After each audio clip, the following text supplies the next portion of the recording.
In every part of the globe, the poor and vulnerable among us struggle in everyday life. Unfortunately, for many, minor health issues can become a death sentence when basic health care is not available.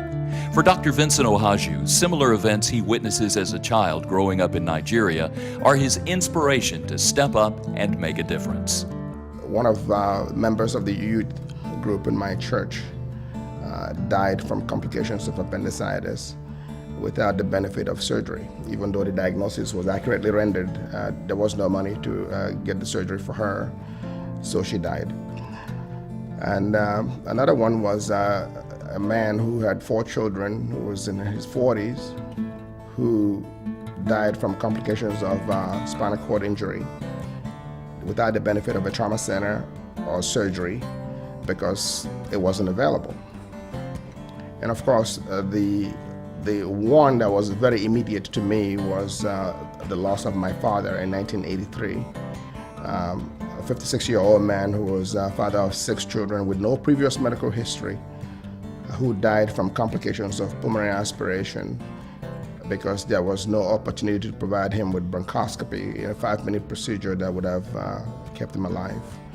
And these incidents actually became the driving force in my life to pursue a career in medicine and ultimately surgery. Through the generous support of a nurse and family friend, Vincent receives a tremendous gift, a medical education in the United States. It took somebody's money to make me come to this country, you know? And it wasn't a wealthy person either.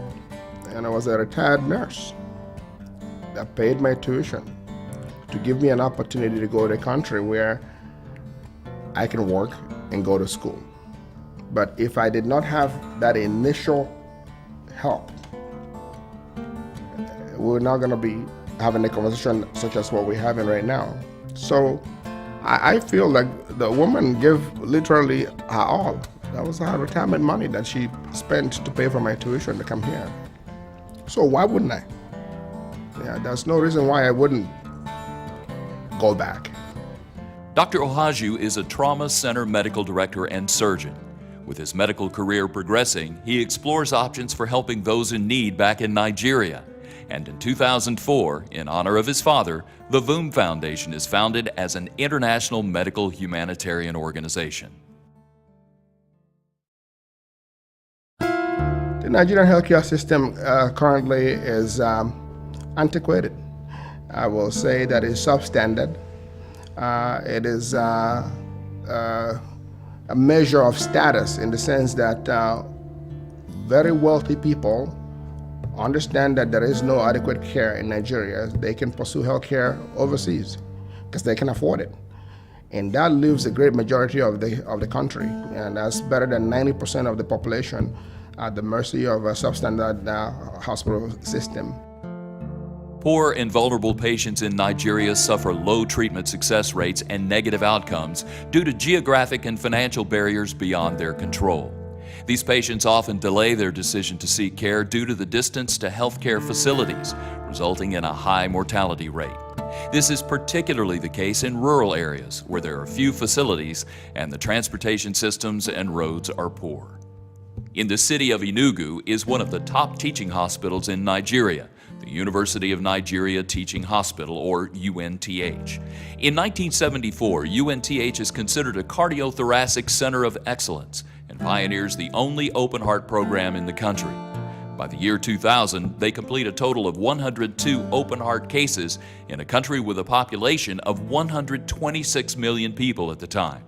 Unfortunately, in 2003, UNTH abandons its open heart program due to financial burdens. Through conversations with UNTH leadership, VOOM agrees to an international partnership with the goal of rebranding the hospital and expanding service areas to include a cardiac intervention program. Dr. Ohaju and VOOM now have a facility to go to work. Obviously, the problem is enormous. It is not a problem that can be easily solved by one individual or one group. And to revamp the entire healthcare system is almost impossible for any one group to do. But we have to start somewhere. And that somewhere for me was starting with open heart surgery program because prior to 2013, there was no active open heart surgery program in the country.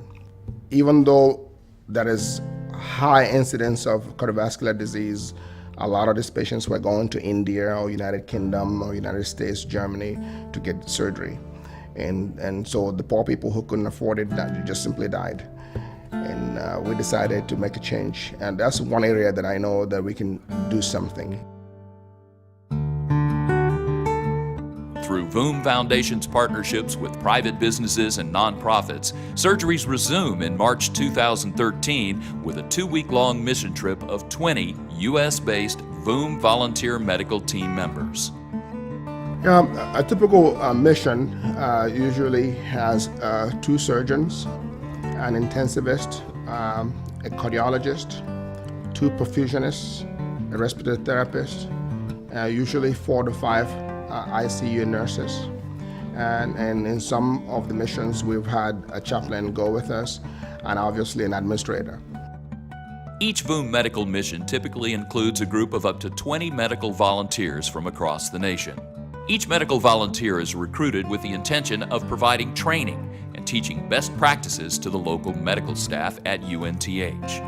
The duration of each trip is approximately 2 weeks, which includes evaluation of patients and confirmation of diagnoses, followed by patient selection dictated by available resources. The team's goal is to perform 2 to 3 cases per day contingent upon ICU space. Due to a lack of ICU beds, the medical staff has to occasionally wait for beds to open up prior to starting a new case. Since 2013, the VOOM Foundation coordinates a total of 11 medical missions and assists in 5 others. To date, VOOM medical teams have performed or supported a total of 152 open heart procedures, far exceeding the 102 cases in the previous 26 years. We need partnership, in trying to be able to establish what the ultimate goal is for us, which is being able to get brick and mortar.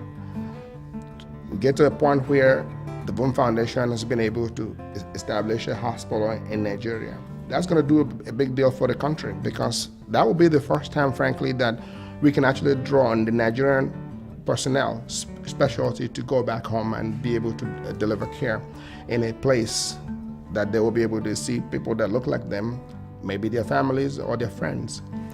We hope that once that's done, it will be a ripple to be able to replicate that all over the country. VOOM's most recent and significant development is the possible donation of an existing hospital near Enugu. This property is almost perfect for VOOM's needs. It's a modern facility and near completion. It has the potential to accommodate 200 beds, multiple operating rooms, and ICUs. The big obstacle is raising the funds needed to complete the facility and to operate it. So what we're doing right now is working with people who are capable of making the diagnosis, who are also capable of managing the patients medically even after you have done the surgery.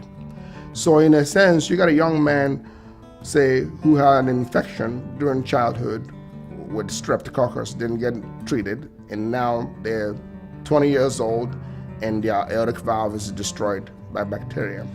They've been managing them medically all this time, trying to manage him medically, support him, but he can't function, he can't work, because his heart is functioning like an 80-year-old heart. So we take a team here, we bring heart valves, we go over there, we replace the valves, and the patient is now able to go back to work. And so that's what's there right now, and that's what we're able to, the difference that we're able to make, because once the patient is operated on, all the follow-up is done with the local staff. Imagine what it would be like, though, if the surgery itself can also be performed by the local staff. To date, VOOM has many notable successes. The smiles on the faces of patients and families tell the real story, restoring lives, training local medical staff and support services, and more important, the opportunity for a future with hope. And it's beyond words. There are some families that we have operated on that make it like a mission. Every single time we come for a mission, they know that when the team is coming, and they come back to say thank you.